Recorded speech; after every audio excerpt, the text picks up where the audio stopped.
the head of the USAID mission, Ms. Hagar, please. The stage is yours.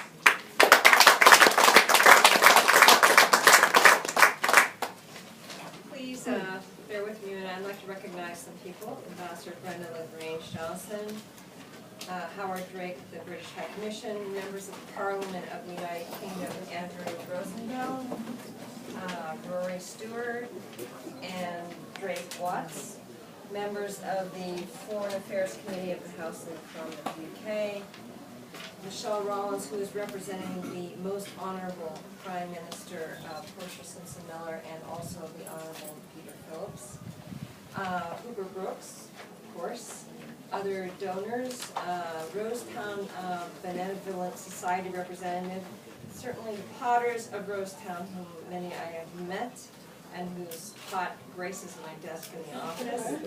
Ladies and gentlemen, good morning. Today is definitely a day of celebration. It is a day to witness the positive changes here in Rosetown.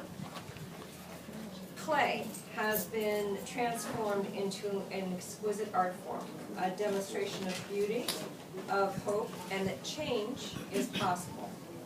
And like the clay, the community of Rosetown, which was once a victim to the hands of negative elements and violence, is now on a path of change.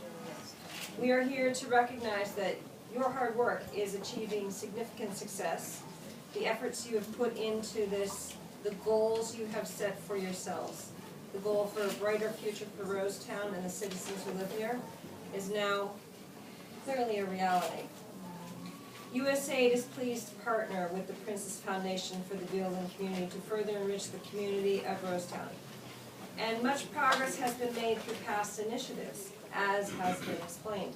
And it's evidenced in the various skill sets that the residents have acquired, from pottery making to carpentry and masonry. Much has achieved, much more will be achieved.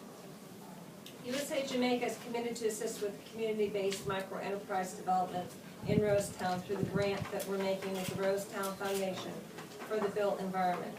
We will support the community's vision of a clean, reliable, and convenient source of water. So in order to lay the foundation for this, as well as to ensure that environmental regulations are met, USAID is going to fund the environmental assessment, which is the first step in this process.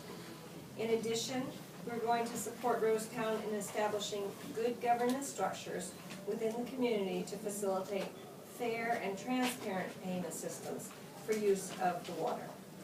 Support to Rosetown is part of USA Jamaica's focus to promote peace and security through workforce development and economic growth for Jamaica's most vulnerable inner-city communities. In addition, we will complement microenterprise development by linking USAID-funded projects in urban greenhouse agriculture in Trenchtown, beekeeping, as was mentioned, and aquaponics, which is fish and vegetable growing in several communities. Through partnership with Rose Hall, USAID will also support the successful work of the Rosetown artisans to further promote the pottery business. I am thrilled to see that the work will be on display by these talented potters, and have been very impressed with the workshop, where intricate and thoughtful pieces have already been produced. And I will say that I have seen the pieces that were commissioned by His Royal Highness in the process, and actually I'd like to get my own made. USAID is pleased to support this venture in partnership with the Princess Foundation for Building Community, as well as the critical support by Michelle Rollins, who continues to work for the future of this community. We encourage other donors to lend their assistance to the rehabilitation of community Rosetown and other communities which are challenged by crime and violence, high levels of unemployment, poor sanitary conditions, and minimal infrastructure. Our resources, pooled with other donors and the private sector, can leverage the aggregate amounts and achieve greater impact for the positive good of these communities. We urge all of those here today who are considering supporting these efforts to contact any of these partners to explore how you can support this worthwhile effort in these communities. There's hope for change, which is seen here today, and I encourage all of you to support the community of Rosetown as it continues on its successful path for change. Thank you.